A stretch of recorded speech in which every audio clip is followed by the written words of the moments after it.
आज के नंद का फंडा के एपिसोड में सबसे पहले आप स्क्रीन पे जाके देखिए, ये चार्ट मेरे सामने लगा हुआ है। ये चार्ट देख के आपको लग रहा होगा कि अनंत ये तो पक्का कोई मीम कॉइन का चार्ट है कि कैसे ये एकदम फिसल गया और एकदम टूट गया। ये कोई क्रिप्टो विप्टो का चार्ट नहीं है, ये है मेटा का चार्ट, यानी कि Facebook one of the biggest companies of the world का चार्ट है और ऐसे फिसला है जैसे कि कोई क्रिप्टो करेंसी हो। ये क्या हुआ है, ये आपको समझना सबसे पहले इंपॉर्टेंट रहेगा। अगर आप ये समझना चाहते हो कि किस तरीके से इंडियन मार्केट में भी प्रेशर बना हुआ है, वो क्यों बना हुआ है और आने वाले समय में क्या हो सकता है, ये आपको समझना पड़ेगा।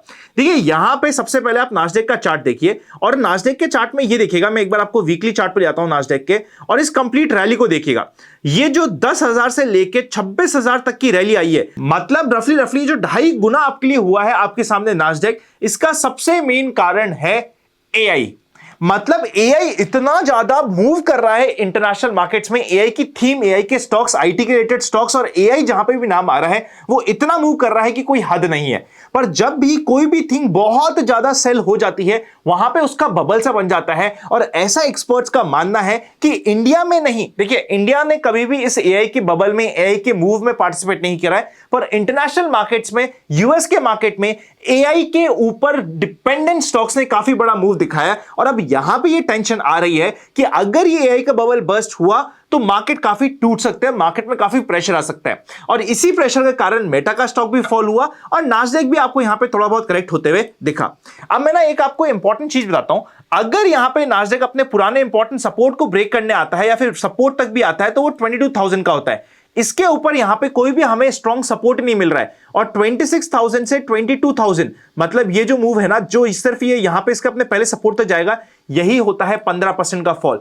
मतलब अगर कभी भी यहां पे टूटना स्टार्ट होता है एआई के नाम पे स्टॉक या एआई के नाम पे मार्केट, 15-20% तो चलते फिरते टूट सकते हैं भाई साहब, इतना तो स्पेस सामने दिख रहा है। और यही है सबसे बड़ा दिक्कत का कारण इंटरनेशनल मार्केट में। इससे पहले कि हमने दिक्कत की बात को कंक्लूड करें, एक मेरे पर्सनल एक्सपीरियंस की चीज बताता हूं।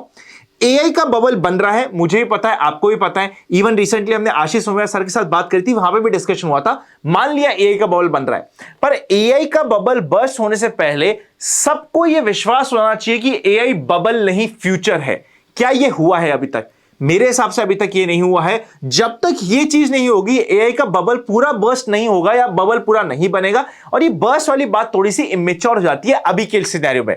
अभी ये मैंने स्टार्टिंग में डिस्कस लिए किया क्योंकि इंटरनेशनल मार्केट के फॉल का कारण हर कोई एआई का बबल बर्स्ट ही बता रहा है, पर मैं इसका ये कंक्लूजन बता रहा हूं, जब तक ये बबल सबको फ्यूचर नहीं लगने लग जाए ये बर्स्ट नहीं होता है। मतलब अभी भी इसमें थोड़ा सा स्कोप बाकी हो सकता है। इस चीज को आप बैक ऑफ द माइंड रख लीजिएगा।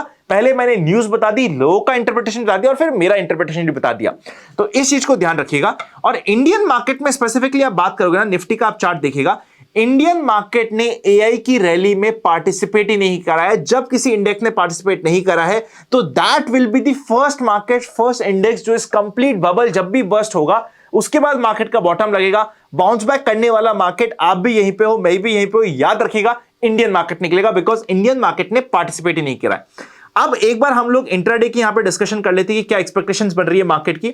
मार्केट ने अपना 10 और 20 डे मूविंग एवरेज तोड़ दिया है। 50 डे मूविंग एवरेज यानी कि रफली 23,300 के आसपास इंपॉर्टेंट सपोर्ट है टू वॉच आउट। अगर आपकी शॉर्ट टर्म की पोजीशन थी कोई भी, तो जैसे ही 25,700 की रेंज कट रही थी, आपको एक बार पोजीशंस काटनी जरूरी थी। सपोर्ट पे आप वापस से बाय करोगे नहीं करोगे वो पर्सनल डिसीजन होगा। वैसे देखा जाए तो सपोर्ट के आसपास यहां पे स्टॉक स्पेसिफिक एक्शंस में ध्यान लगाया जा सकता है, जिसको आप फोकस में रख सकते हो।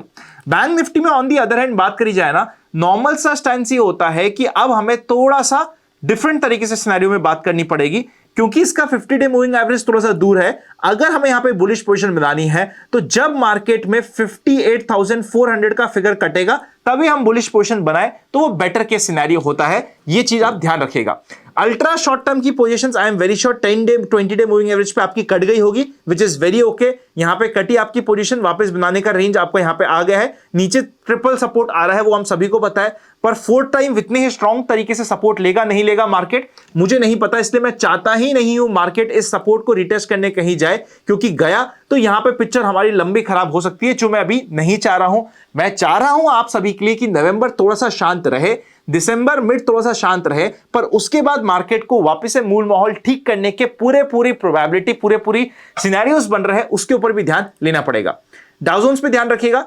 डाउ जोन्स हमारे लिए ट्री मेकर या ब्रेकर होने वाला है। आपने रफली 20 डे मूविंग एवरेज के आसपास सपोर्ट ले रहा है, इंटरनेशनल मार्केट सपोर्ट लेगा तो इंडियन मार्केट भी बाउंस बैक करेगा। फाइनली अगर हम क्रिप्टो की बात कर ले आज के इस एपिसोड में, उससे पहले अगर आपके पास डेल्टा एक्सचेंज इंडिया में अकाउंट नहीं है, डिस्क्रिप्शन में लिंक है, आप जाके अपना अकाउंट खुला सकते हो। यहां पे क्रिप्टो में ये आया है एकदम ब्रिलियंट फॉल। इस ब्रिलियंट फॉल में आपका एल्गो बहुत अच्छा चलेगा। बाय द वे, जो हमारी प्राइवेट कम्युनिटी बनी है, अगर आप हमारे लिंक से अकाउंट खुलाते हैं, डिस्क्रिप्शन आपको एक फॉर्म भी मिल जाएगा। वहां पे हमने अभी 5 दिन की फ्री क्लासेस ली थी। उस क्लासेस के वीडियो अभी भी जो हमारा प्राइवेट कम्युनिटी बनी है वहां पे अवेलेबल है, आप जाके अटेंड कर सकते हो। डिस्क्रिप्शन में लिंक है, चेकआउट कर लीजिएगा। अब यहां पे हम बात करते हैं क्रिप्टो की। क्रिप्टो में बहुत सिंपल से चार्ट है। अगर आपको इंट्राडे में ट्रेड करना है ना, ये देखिए, पहले आपकी इनसाइड कैंडल बनी, अब इनसाइड कैंडल के अंदर एक इनसाइड कैंडल बन रही है। तो बस आपको इनसाइड कैंडल का ध्यान रखना है। फिर जिस भी साइड ब्रेकआउट या ब्रेकडाउन होता है उस साइड आप यहां पे बहुत सिंपल सी ट्रेड ले सकते हो। ये आपके लिए सिंपल केस सिनेरियो बन जाता है। सेम बन रहा है यहां पे इथेरियम में चार्ट। इनसाइड कैंडल बनी है, जब इनसाइड कैंडल के अंदर इनसाइड कैंडल बन रही है तो नेक्स्ट इनसाइड कैंडल हमारी फोकस में चल जाएगी। उसका लो और हाई जहां पे भी ब्रेक होगा वो आपके लिए एक सिंपल सी ट्रेड, सिंपल सा सिनेरियो बन जाता है। ओवरऑल ट्रेंड नेगेटिव है, पर इनसाइड कैंडल को हम as an inside candle trade कर लेंगे। अभी आने वाले समय में अगर आप बिटकॉइन की बात करोगे तो बिटकॉइन में सबसे मेन दिक्कत जो करेक्शन का बताया जा रहा है, वो सबसे मेन दिक्कत मैं बताता हूं, वो है कि क्रिप्टो में बिटकॉइन और इथेरियम के ईटीएफ में सेलिंग आई है, सबसे मेन इश्यू बन रहा है। और यहां पे रिपल इफेक्ट चलता है। एक बार सेल स्टार्ट होती है, लोग बेचना स्टार्ट होते हैं और वो रिपल इफेक्ट करता है, इसीलिए बड़े मूव्स यहां पे आपके लिए कैप्चर करना ईजी होता है। सेकेंड, जो फेड का डिसीजन आया है इंटरेस्ट रेट को लेके, वो मार्केट्स के लिए, चाहे वो इंटरनेशनल मार्केट्स हो चाहे वो क्रिप्टो मार्केट्स हो, दोनों के लिए थोड़ा सा नेगेटिव है। इस चीज का ध्यान रखिएगा। पर दोनों मार्केट में, क्रिप्टो मार्केट, इंडियन मार्केट और इंटरनेशनल मार्केट, नवंबर थोड़ा सा शांत होता हुआ सा प्रतीत हो रहा है। पर एट द सेम टाइम ये बेस फॉर्मेशन करने की शुरुआत हो सकती है नेक्स्ट किसी बड़े मूव से पहले की, चाहे वो ऊपर का हो चाहे वो नीचे का हो। प्रोबेबिलिटी अभी मेरी पूछेंगे तो थोड़ा सा ऊपर की साइड जाने की प्रोबेबिलिटी बन रही है, पर पहले प्रॉपर्ली बेस बनने दे दीजिएगा। Happy learning. वीडियो अच्छा लगे तो लाइक कर दीजिएगा and I will see you very soon. Important video अभी स्क्रीन पे आ रहा है, चेकआउट करे बिना मत जाइएगा।